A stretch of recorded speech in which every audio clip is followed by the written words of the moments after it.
Hello everyone, I am Aman Nawaz, PhD student of entrepreneurship at Klagenfurt University, Austria. As a PhD student, I realized it important to talk about the PhD process, and one aspect of the PhD process is stress. So today I want to talk about the how to manage stress during PhD research. In this topic, I want to talk about these three subtopics about the reasons, what are the reasons of the stress, and what is the effect or consequences of these stress triggered reasons on physical well-being of the student, PhD student, and how to overcome these stresses and what is the way out.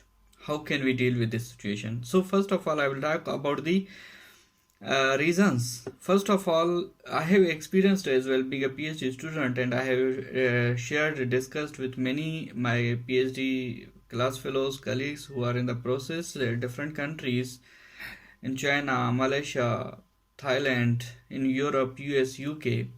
That one reason is that changing research topic is a cause of this stress. PhD student is not prepared or ready or to decide to on one topic. Sometimes supervisor is not agree with the topic, or sometimes student is not satisfied or not clear with the topic, and he keeps on changing, and it creates a stress for him at the initial phase of the PhD. And this is necessary to sort out the topic as soon as possible. And second reason is to avoid communication with the professor. Most of the students try to avoid and create the communication gap with their professor, and they feel that if we will communicate, we will be stressed or pressured, or maybe our performance is not good, or there is some kind of no any progress from their side, so they try to avoid communication with the supervisor. So this is not a good practice. One should communicate with the supervisor frequently so that they can get new plans, new progress, and new good words for their progress. And third one is to isolate themselves from the university, from department, and they are not well informed about what is going on over there, because when they are isolated, they do not communicate with the colleagues that how they are doing and what they are doing. And fourth one is that not submitting your research work regularly to your supervisor for the review. So this also creates a stress that when you procrastinate your work or your work is not ready, you do not submit to your supervisor, and it creates a stress for you that you are not you're working on your plan. Say how to manage this one. You should submit your research progress, research draft, or thesis to your supervisor so that you can feel very good. It will give you very good feeling when you communicate and submit your progress to your supervisor. And last and fourth one is academic procrastination. Academic procrastination has been very major and invisible reason of stress in our PhD students' life. Academic procrastination happens due to the different reasons. Sometimes we are psychologically down, our energy is very low, we are not feeling very good, and there are some different kind of the stresses triggered from the society, from friends, from the economic issues, and everybody comes from the different backgrounds. So issues reflect to their background and their existing situations. These factors, and sometimes what happens, we are on travel and we cannot focus on our study, so this also causes academic procrastination.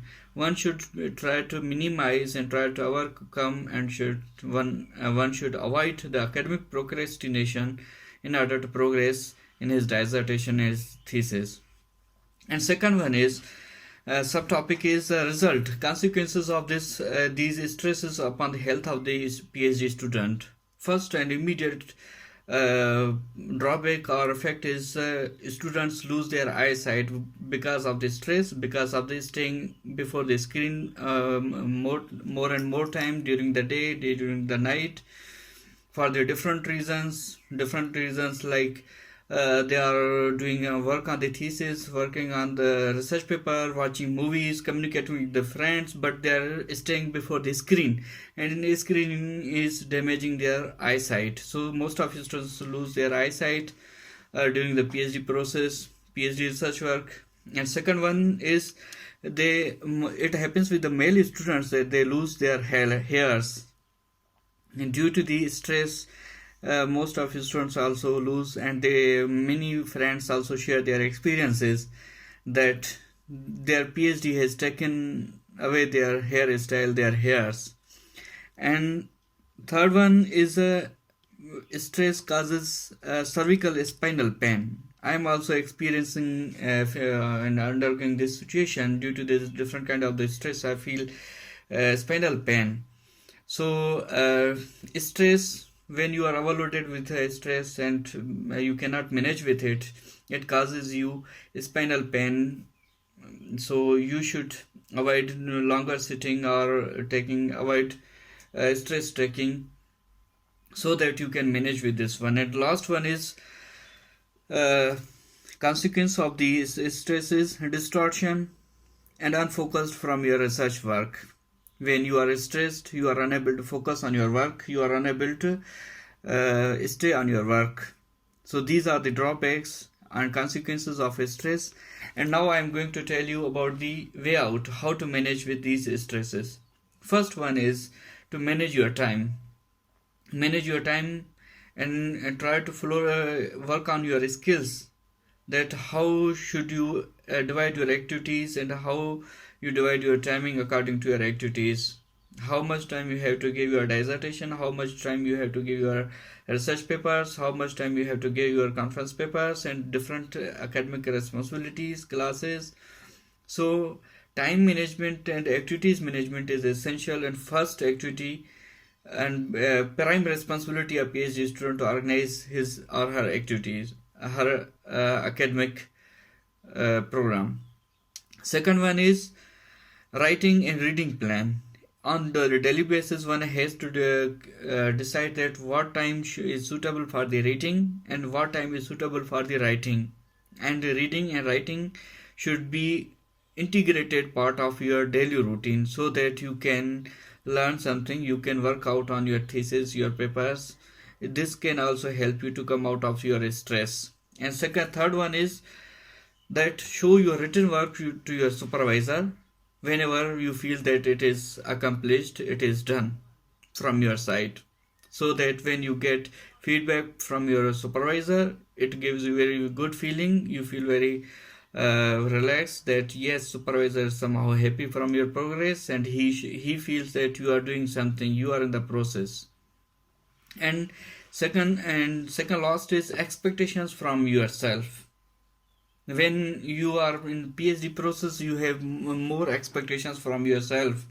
So in order to fulfill your expectations, you have to be practically, and you have to be updated, and you have to be on your task, so that you can fulfill your expectations. Expectations from professor is another thing, but before expecting from expectations of the professor, you have to satisfy yourself about your expectations, what you expect from yourself on daily basis, on monthly basis, on yearly basis. And last is to ability to ask for the help. When you are stuck anywhere in PhD process, let's suppose in the data analysis, if you are stuck, you don't know how to use any software, or how to conduct the data analysis, or how to conduct literature review. If you feel hesitation to discuss with your supervisor, try to find out any other person in your network, in your circle, who is related to your discipline or who is a senior in their discipline, and discuss your problems, your issues, and try to ask for the help. Being an academician, it is a moral responsibility of everyone to help to guide the PhD students and sort out their issues. So these are the academic pressure, academic way out to manage your routine, to manage your stress. But there are some also social issues, social way outs, which trigger stress during PhD process. So in order to keep yourself psychologically in balance and socially active, Try to communicate with those people who are very close and related to your topic, who are in the flow, who are PhD students. Share your issues, your progress, and ask about their progress and their issues, so that you will feel that you are not alone in this battlefield. There are so many people already who are fighting in this process, who are doing PhD, and discuss with those who are successful, who have done PhD already, and share your issues, your experience. Ask them about their experiences, and their experiences, their ideas will help you to bring in balance, that you feel that you are not alone. This is a natural process. And in this process, there is another most important thing, that try to avoid the toxic people. Try to avoid communicating with those people who are adversely affecting your progress, your thoughts, your mental and physical well-being. Those they try to pretend to be your helper, but indirectly or indirectly they contribute, or they play very negative role for your personal growth, for your academic progress. So try to give a shut up call to those people who are adversely affecting your progress and your mental well-being, and try to communicate with the positive and progressive people who can be helpful for you, who can support for you, who can motivate you in your struggle, in your process. So I hope these ideas will be helpful for you, and you appreciate these ideas. I will request you to subscribe my channel for my new topic. Thank you so much for your attention, for your time.